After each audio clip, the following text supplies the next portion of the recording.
Alagang Amoso, Associated Marine Officers and Seamen's Union of the Philippines. Ang programang para sa mga Filipino seafarers at kanilang pamilya. Maghahatid ng impormasyon, magbibigay ng inspirasyon, at tatalakay sa kanilang mga sitwasyon, kalagayan at iba pang mga pangangailangan.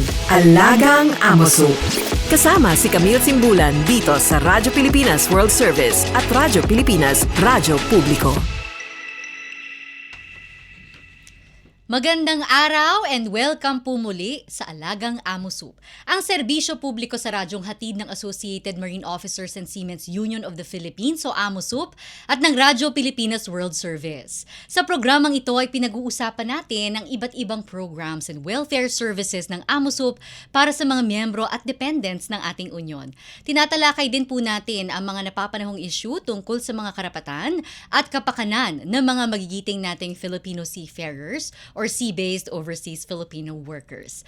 Ang Alagang Amosup ay napapakinggan din po sa flagship station na Radyo Pilipinas Radyo Publiko 738 kHz tuwing linggo alas 7 hanggang alas 7:30 ng gabi. Special shoutout po sa mga Amosup members at sa lahat ng mga Pilipinong mandaragat sa iba't ibang panig ng mundo na nakikinig sa atin ngayon. Alagang Amoso dito sa Radyo Pilipinas World Service at Radyo Pilipinas Radyo Publiko. Kaunting baliktanaw lamang po, last week ang ating resource person ay si Attorney Noli Partido, ang head po ng AMOSUP Legal Affairs Office or Legal Department. Ang ating topic po ay ang ambulance chasing at ang mga karapatan ng mga Filipino seafarers patungkol po sa isyong ito na matagal na po nating trinatry na puksain sa maritime industry at nakita naman po natin yung mga efforts ng AMOSUP, katuwang po yung iba't ibang mga social partners natin, yung iba't ibang mga stakeholders po, at maging ang government agencies, talaga pong whole of society, whole of government at whole of society approach po ang ginagawa natin upang tuluyan ng mapuksa ang problema natin sa ambulance chasing at mapanatili po yung ating pangunguna bilang maritime labor providing nation po sa buong mundo. At ngayong araw naman po, ay isang napaka-interesting din po na topic ang tatalakayin natin at isa po sa mga pinakakilalang mukha sa AMOSUP, lalo na po sa training ships natin ng ating panauhin po ngayong araw na ito. Sa bawat paglalayag ng mga mandaragat, dala nila ang tapang, husay at malasakit ng pagiging isang Pilipino, hindi lamang para sa kanilang pamilya, kundi para rin sa kapwa-tao. Ngayong araw ating itatampok ang isang kwento ng kabayanihan sa gitna ng karagatan, isang kwento ng mabilis na pagresponde, puso para sa kapwa at tunay na diwa ng pagiging Pilipinong mandaragat. Para sa episode natin ngayong araw, ating alamin ang kwentong Sagip Mangingisda, MV Kapitan Felix Oca to the rescue, na naging simbolo ng pag-asa sa gitna ng panganib. Kasama natin ngayon ang kapitan ng MV Kapitan Felix Oca. Let us all welcome to the show, Captain George De La Cruz. Welcome po to Alagang Amosup, Captain George. Good afternoon po. Captain De La Cruz ng Kapitan Felix Oca. Ayan. Sikat na sikat po yan si Captain George. Alam ko po, very familiar yung kanyang mukha dahil ilang beses na rin po siyang na-interview tungkol sa unang training ship po yan ng ating unyon ng AMOSUP, ang Kapitan Felix Oca o MVKFO. So, Captain George, konting kwento lang po, paano nyo po ba nasimulan ang inyong maritime journey? Ano po yung naging inspirasyon ninyo? Kaya nyo po tinahak itong profession na ito? Actually, ang talagang itong profession namin sa maritime, father ko ang talagang may gusto ng ganito na profession sa maging marino. Mm-hmm. Then, I started early 80s. So, dyan nag-graduate ako ng maritime sa Philippine Maritime School.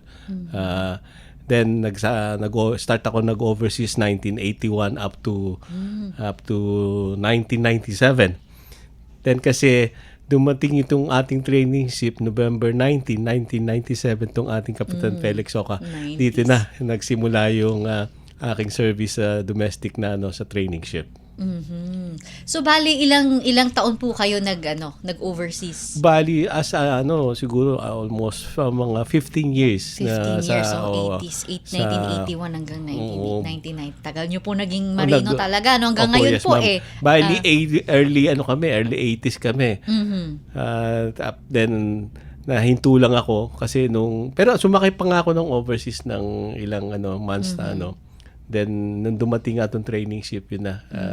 Nag-start na yung namin, service namin dito sa ating Opo. training ship. Sa Philippine waters po kayo, no? Philippine. Ang dami nyo po ring nababiyahe dahil nga po sa training ng mga kadete natin. Yes, ma'am. Napakaganda ng mga islands ng Pilipinas at nakikita ko po yung mga kuha ng mga kadete natin. At saka Yes, kayong ma'am. team nyo po sa ating barko. So, bilang kapitan po ng AMOSUP training ship na MVKFO, ano-ano po yung mga pangunahing tungkulin ninyo? At ano po ang kaibahan ng experience ninyo, of course, nung nasa merchant shipping pa po kayo, kumpara po dito sa training ship? Ma'am, medyo malaki ang sabi nga yung responsibilidad ng isang kapitan sa training ship kasi ang kasama mo rito ay mga estudyante at siyempre yung kanilang kung paano mo suportahan yung kanilang maritime studies. So kailangan maging paano sila maging reliable at confident sa kanilang profession. Then sa yung mga nasakyan ko ibang barko kasi marami akong klaseng barko nasakyan na meron akong car carrier, chemical tanker, BLCC, car Napaka-diverse po pala ng experience marami akong ninyo. nasakyan during the active ako noon sa international noon. So, ngayon po, syempre, sa inyo po nakasalalay yung future ng mga kadete, yung training. Kasi mahalaga po talaga yung pagsasanay sa Yes, yung mga ma'am. shipboard Opo. training po. Kasi, dyan yung dyan yung magde-determine nung Yeah po. success nila Yes, sa ma'am. actual job nila, no? Sa Opo, labas. ma'am. So, isa po kayo sa CAP, no? Isa po kayo sa mapalad na nakatrabaho mismo si Captain Gregorio S. Oca, yung founder po nung AMOSUP. Yes, So, ma'am. Opo. how was it po working with Captain Oca, especially nung bago po yung training ship, nung ini-establish pa lang po yung Maritime Training and Education arm ng Union? Yes, ma'am. Kasi at least talagang nung kasama namin si Cap talaga very conscious, sabi nga conscious sa mga training ng mga maritime when it comes to maritime training, very concerned siya. So kaya nga aside from the training ship, meron pa tayong academy na maritime school, taka siyempre ito yung training ship. Talagang very talaga siya as a founder talaga, very yung dedication talaga ng ating founder ni Captain Gregorio is very talaga. Masasabi mong boss sir. Siyang Very admirable po. Opo, talagang Nakaka-inspire. sabi makaka-inspire yung mga lahat ng mga inumpisahan niya. Kasi, syempre, bilang union, hindi po lahat ng Yes, oo. organization nakakapag-acquire ng ganyang training Yes, ma'am. ship. Opo. Opo, talagang maraming kadete. Yes, ma'am. Opo. Siguro libo na yung kadete na nag-train on board KFO. Opo. And I'm sure that they're very grateful po Yes, sa ma'am. inyo. Of course, kay Captain Oca. And of course, kay Dr. Oca na siyang Yes, current po. president natin. President. Dahil part ito ng kanilang training, libre ang Yes, kanilang ma'am. pagte-training Opo. on board. Napakagandang po yan, bahagi ng kanilang pagsasanay sa MAAP, and of course the other cadets po na nagkakaroon din ng opportunity to train on board Yes po. MVKFO. Opo, ma'am.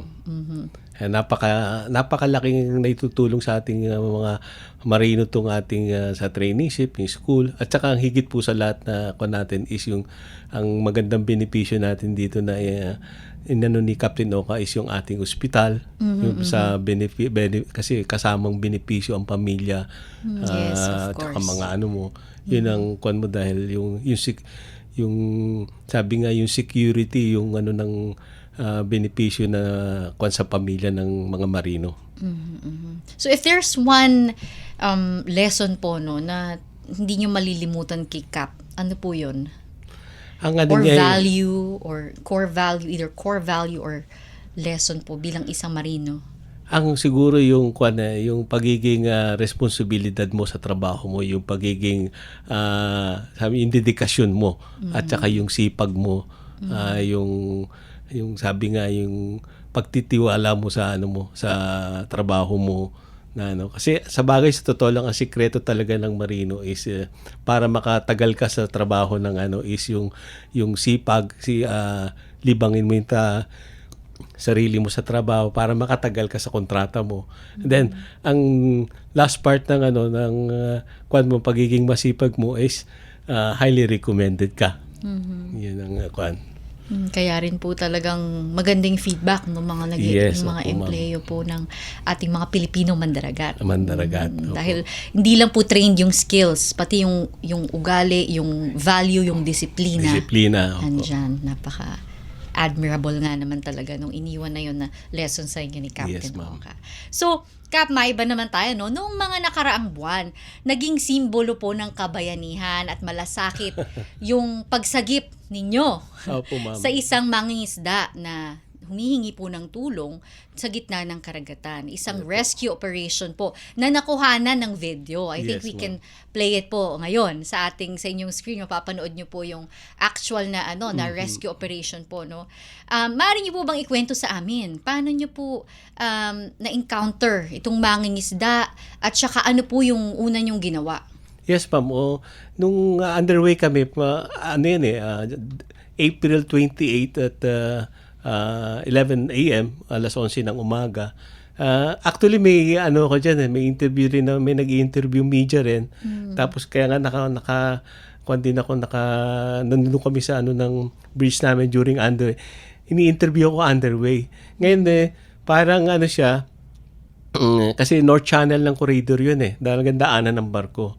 Sabi niya, Kap, kunan ka namin ng hawakan mo yung binocular na kukunan ka namin. Tama-tama nung hinawakan ko yung binocular, nakita ko, may sighted ako na nagre-raise nung parang fish mark na flag kako. Sabi ko, tao ito Nagkataon lang po. Nagkataon. Nakinukunan kayong may binoculars. Nasilip May niyo dun sa nasilip ako. Sabi ko, Sir, hinto muna natin tong interview natin. I-rescue muna natin to kasi may sighted ako. Positive to tao. Malayo po? Mga gano'ng kalayo po? Halos mga na lang, mga 2 miles na lang. Halos na. Oh. Pero kung sighted sa sa mata mo lang, hindi mo kailangan, pag ginamitan mo ng binocular, doon mo na makikita na, humihingi na ng tulong ito. So nung sighted ko, nakita ko naman yung bangka niya, napuno ng tubig, bali siya na lang yung Maalon po ba? Hindi naman, okay lang, nga lang mainit na may konting, groundswell from West Philippine Sea. Kasi mouth of West Philippine Sea yan yung corridor nung sighted ko na siya na sabi ko, hinto muna natin yung interview. Actual tayo, i-rescue natin to. Nilapitan ko siya, tapos sabi ko, tapos yung opo, humihingi na ng tulong. Tulungan niyo na po ako. Sabi nga. Tapos inikot ko yung barko at nilapitan ko ng tapos binaba namin yung service boat namin, yung lifeboat. Pina-rescue ko sa mga tao ko. Successfully naman na ako namin yung tao na okay pa naman. Nga lang kasi ang worry ko doon na kasi daanan ng barko, channel yun Opo. Baka kung hindi mapansin ng masagasaan or within 1 or 2 hours pa na tumagal siya dahil sa sobrang init, baka ma-heat stroke or something. Ma-stroke Buti po. Ilang oras na raw po siya nandun? Halos mga mula na lumubog siya, halos mag-iisang oras na rin Buti nakita niyo buti na po. nakita namin. Opo. Binalikan namin, ni-rescue. Successful naman na nakuha namin siya ng okay pa. Malakas pa. Tapos tinawag ko na sa mga namin, sa actual namin, sa BTMS, Vessels Traffic Operation, tapos at saka sa Coast Guard. Nag-reply din naman kagad ng Coast Guard. Tapos nung that time na yun, doon din sa area nung palapit na kami ng Maribeles, tinurn over namin sa Coast Guard yung tao. Then Coast Guard naman, binalikan nila yung bangka niyang kasi siguro naawa naman doon sa bangka na siyempre, kabuhayan niya yun. Kabuhayan niya yun. Opo. Aayusin lang siguro. Nga lang, siyempre, tinulungan din naman siya ng Coast Guard. And Pero yung naging rescue namin sa kanya, very talaga na at least buhay pa siya. Opo, At saka opo. wala siyang sugat, wala siyang yun lang, parang talagang Meant to be po na nandun kayo at that oo, time. that time na. Oo. Sabi ko nga, Right alam mo, place, right time. sabi mo, swerte niya talaga. Opo, Bigla mo, swerte. ako pa yung unang nakakita. Kasi kung iba yun, may isipin lang yun, na parang baka naliligo lang isipin ng mga tao namin doon. No? Saan daw po siya galing? Saang lugar? Parang on that area talaga, siya, talagang nangingisda siya. Talagang fisherman talaga Fish- siya. na- Nga lang, single lumubo- boat lang siya, maliit. Ah. And Yung de Sagwan. disagwan, walang makina. Walang Kaya makina. ang nangyari, nabutas ata nung siguro baka may dati na atang sabi niya sa akin para sabi nung may problema na dati tinapalan lang tapos lumaki yung butas. Ah. Kaya lang nakalutang because of yung katig niyang kawayan. Kaya siguro nakalutang. Malayo po siya sa Pampang. Kaya, Malayo. mahirap languyin naman Kung yun. ilang pa yun. Kung mga 2 oras pa niya siguro yun. Kung talagang tuloy-tuloy ang langoy niya. Oo, ganun. Buti po talaga at nandun kayo. Oo. At buti nagsushoot kayo. Saya ng Marino po ba yon? Shout out. Yun nga, sabi ko. Oo, buti po Itong ganitong ganitong incident ng bihira sa maritime to kailangan. Tsaka ito, part ng naman to sabi nga sa maritime naman, kasama ito Opo. Sa, kung meron makikita talagang rescuehin o may nangangailangan ng tulong, tulungan. Yun ang ng kasama naman sa part ng sa maritime yan Opo. Nakaranas na po ba kayo ng ganitong rescue operation in the past? Actually, yes. Pangalawa ito. Ano po yung dati? Siguro itong siguro mga past 5 years, yung parang bagyo na yung May bagyo naman. may bagyo. Lumabas kami ng Manila Bay, then meron din ganun din. Kaya lang, medyo malaki naman yung bangka niya, 2 sila. Na, ganun din, naputol naman yung katig nila, tapos nag-capsize yung nila. Oh. Pinasok ng tubig. Gabi. Tapos medyo malakas ang Paano niyo po nakita naman yun? talagang panahon na yun. sighted naman kasi during kami noon, naka-anchorage. Sighted naman siya, nakita namin talaga na halos dumaan dun sa namin, talagang nagagano na sila, lumalangoy-langoy na lang. So, ginawa namin, binabari namin, ni-rescue namin na kahit maalon, pinuntahan namin yung 2 tao. Successfully naman na naligtas naman namin yung 2 tao. Talagang kabayanihan po talaga yan. Dahil syempre po, sino ba Syempre. namang hindi ba? Siyempre, nakakaano din na siyempre, matulungan yung mga taong gano'n na nagtatrabaho ng di ba? Kabuhayan nila yun. At talagang sinusuong nila yung ganyong danger, yung ganong Yeah, exactly. Opo. peligro para lang Mabuhay. at buhayin ng kanilang pamilya. Syempre Opo. sa bahay may nag-aabang sa kanilang mga asawa at mga Opo. anak. At dahil sa inyo, nakauwi sila. Ano naman pong naramdaman nyo bilang kapitan ng barko? Kung sa akin naman siyempre parang very na-enjoy ko yung na nakatulungan ko yung ganung klaseng kasi talagang kumbaga part of our sa isang responsibilidad ng isang kapitan din yun na pag meron talagang nangangailangan o nakikita talaga na dapat tulungan. Lalo when it comes to ganun sa dagat. Kaya nung na siyempre parang kumbaga ang taba-taba ng Parang puso. may sense of fulfillment po. Oo, kasama sa Nakakatulong ka sa kapwa. Oo, kasi yung ganitong sitwasyon bihira rin talaga sa dagat to yung nangyayari na yung ganitong sa commercial na karamihan kasi nangyayari sila lang pero biro mo at that time na nangyari halos sila mag-isa, wala siyang kasama. Buti na daanan ng barko natin. Buti po talaga. Oo, kung hindi there's sa 80% na may mangyayari sa kanya. Kaya Lalo na po kung sinabi nyo, daanan talaga yun ng barko. Oo, daanan ng barko Delikado. yun. Sa mga channel. Ano naman pong sabi ng mga kadete? Very talagang sila na lahat nga sila na siyempre, ma'am, puro cellphone na alam mo naman yung mga bata.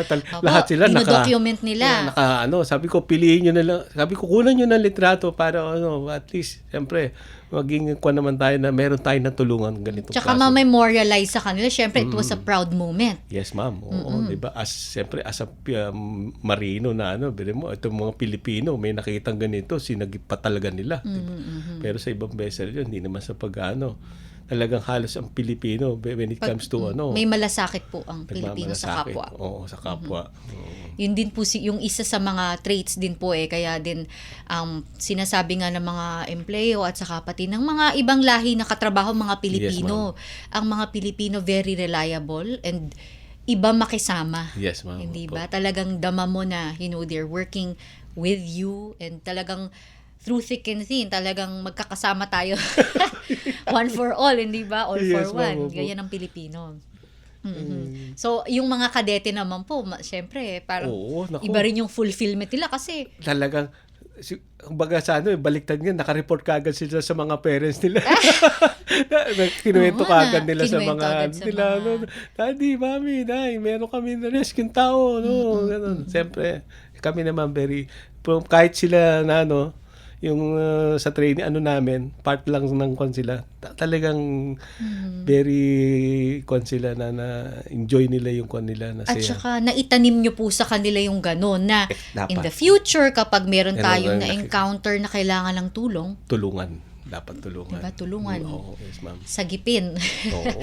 Talagang heroic and I can just imagine yung kanilang kasiyahan na nakatulong sila sa kapwa. Ma'am. Kaya nga yung mga nag-rescue tontuwa sila, ma'am. Yung mga nag-rescue na din, yung doon sa lifeboat natin, tontuwa sila. So yung training po ng mga kadete dito, usually po 1 year, no? Ang Yes, ma'am. shipboard Opo. training. Wala pong babaan yun.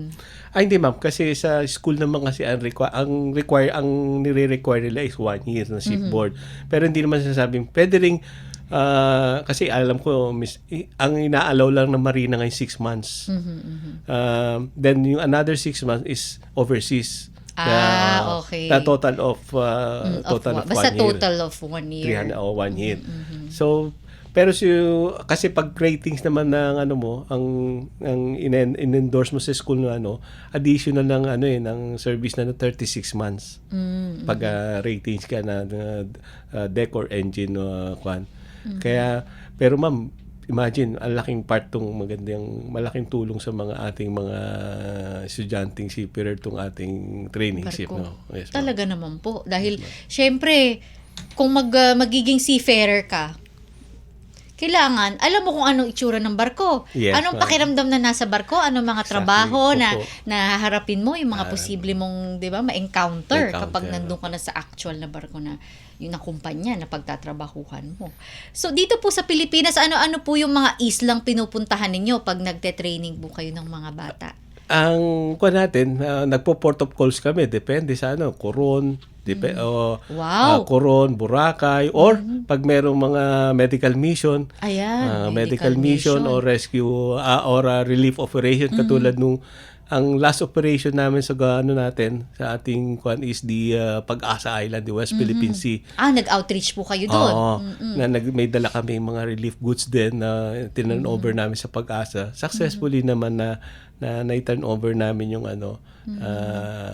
so malaking kwantong ating barko na training ship, hindi lang sa mga cadets natin, sa mga training ng cadets, kasi actual nandito yung mga actual na hindi simulator lang na Opo. kasi ang pinaka talaga diyan yung pag nasanay ang kadete sa mga natin, mga trainees natin sa trabaho, saka sa sa responsibilities. Sabihin, yun ang pinaka nagiging tumatagal sila sa barko na nagiging reliable and confident sila sa nila. Dahil Kumbaga maganda yung pundasyon ng kanilang career dahil training pa lang, actual ship na actual talaga. ship na kagad. Ang ganda. Hindi Tsaka, puro lang simulator lang. Opo. Yes, ma'am. At although we also, mahalaga din yung simulator, pero syempre dapat Yes. kadikit niyan yung actual na Actual experience talaga, on ma'am. board. Opo. So, ang maganda rin po na-expose nga sila sa mga humanitarian activities, no? Yes, ma'am. At saka alam ko rin po nung Yolanda Yes, kasama yes, rin po yung KFO sa mga nag-medical mission at Yes, outreach ma'am. dun sa affected na mga barangay, mga ano po, no? Doon, After 5 days po, komunidad. tayo po yung nagdala ng relief goods doon na doon sa Yolanda po. Sa Tacloban at sa Tacloban, Giwan. Sa opo. Tacloban. Tacloban po. Alam ko po, nagdala rin kayo doon ng mga Yes, ma'am. gamit pang rebuild ng mga bahay. Na lahat ng mga relief goods na binigay ng mga shipping companies na kami dinala na doon sa Tacloban. At saka syempre, in collaboration with the Amos of Siemens Hospital, yung Yes, mga ma'am. doktor po Doktor. natin, Opo. nagpunta na rin doon. Kasama doon, Medical sa mission para, medical mission. syempre, ang dami rin po mga sugatan, may sakit. Malaking ano po. Malaking tulong po talaga yung KFO, no? Yes, ma'am. Opo. Sa training at saka sa community, sa lipunan as a whole. As a whole, yes, ma'am. Talagang dinidinggin yung calls ng mga ganyang yung humanitarian na activities po. Yes, ma'am. Opo. Napaka-rewarding po siguro ng pakiramdam, Kap, no? Kasi actually ang tung trabaho namin na ni Captain Oka lahat yan ng ating presidente nung ating founder. Yan pa yung sabi niya nung araw dapat laging yung susuportahan yung ating ng Marino, lalo na ang ng Amusup. Siguro very dahil yung mga mga salita ni Captain Oka nung araw talagang kumbaga natanim sa natanim sa isip yung mga niya. Kung kinakailangan tumulong, magdala ng mga relief goods, gawin niyo lahat 'yan. At very siya when it comes to si Sir na yung Very compassionate. Oo, yung ating founder na si Captain Gregorio. So, yung natutunan nyo naman po, yung naitanim sa inyo ni Captain Oka ng mga values, yun naman po yung itinatanim nyo sa mga kadete nyo. Yes, ma'am. Opo. So, ilan po ba yung mga kadeteng on board sa inyo? Sa kasi po, ma'am, itong capacity nung ating traineeship na Kapitan Felix Oka is 180 cadets ang kayang At makomodat. a time. Wow. 180 Actually, ma'am, cadets. ito yung sabi nga, the largest training ship in the Philippines. Tapos yung isa naman po, yung KGO is malaki din naman po, pero 90 cadets ang kayang accommodate. Ito sa atin, doble. 180 cadets to kung ang kayang biro mo, ang laking ang laking na ma-accommodate ng training ship natin talaga 180. Wow, that's a really good number. Na mga kabataan na nabibigyan ng pagkakataong magsanay sa aktual na barko. Opo. Siyempre, nasasanay sa alon. Opo. Kasi meron yung iba dyan, ang gagaling matalino. Theoretical, pero pagdating ng ng alon, nakaramdam, hindi na makapagtrabaho. Pero dito, kasi pati sa ma'am, yung sa nasasanay sila. Actual na, very good.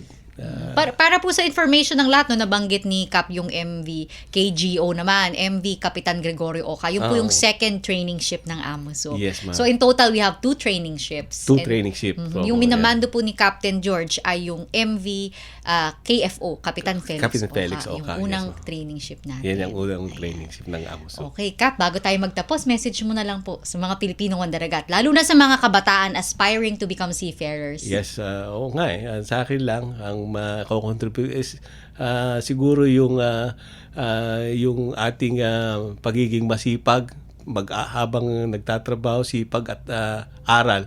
Kasi sa totoo lang, para makatagal ka sa kontrata mo, para hindi mo maramdaman yung mo sa pamilya mo is daanin mo sa trabaho, sa sipag. Libangin mo yung sarili mo sa trabaho mo, sa responsibilidad mo para matapos mo ng maayos yung kontrata mo, na the last part of your contract is highly recommended. Yan. Okay. Salamat po, Kapitan George. O, diba? Ang dami nating natutunan na words of wisdom kay Captain George. Siguro, lalo na yung mga tagapakinig natin ng mga kabataang seafarer, no? At saka, yung mga, yung mga learning, no? From Captain Oka, from Captain Gregorio Oka, ang ating inspirasyon, ang founder ng ating union. Okay, so Bago po tayo magtapos, atin lamang pong balikan yung AMOSUP Contact Center para po dun sa mga gustong tumawag at malaman pa po yung ibang mga detalye ng mga service units po ng ating union, yung mga activities natin, welfare programs. Nasa screens nyo po ang telephone, ang globe at smart numbers ng AMOSUP. Paalala lang po, para lang po sa calls yung mga numbers na yan at hindi po sa text. Meron din po tayong AMOSUP official Facebook page and AMOSUP official Facebook group, and mag-subscribe na po kayo sa AMOSUP official YouTube channel. Diyan po natin na-upload ang ating episodes ng Alagang AMOSUP and other informative videos about our welfare services or union. And para po sa marami po pong mas detalyadong impormasyon tungkol sa mga serbisyo natin, andyan ang www.amosup.org, ang official website po ng ating union. Muli, maraming salamat po sa inyong pagsubaybay. Salamat sa mga kasama natin sa Radyo Pilipinas. Si Miss Susan Aison, Milo Jonella, J. Arevalo, Hero Lucero, Erwin Peñano at Jerome Toledo, at syempre sa ating ka-AMOSUP na si Lara San Juan. Muli, maraming salamat sa ating special guest na si Captain George de la Cruz ng MV Kapitan Felix Oca sa inyong oras sa pagbabahagi ng inyong nakaka-inspire na kwento at higit sa lahat sa inyong kabayanihan. Pagbati rin po muli sa lahat ng miyembro at dependents ng AMOSUP na siyang inspirasyon ng lahat ng mga programa at serbisyo ng ating union. Atin din pong subaybayan ang programang Alagang AMOSUP sa Radyo Pilipinas World Service at Radyo Pilipinas Radyo Publiko 738 kHz tuwing linggo alas 7 hanggang alas 7:30 ng gabi. Ako po si Camille Simbulan at ito po ang Alagang AMOSUP. All aboard sa talakayan. Palalimin pa ang inyong kaalaman. Alagang AMOSUP dito sa Radyo Pilipinas World Service at Radyo Pilipinas Radyo Publiko.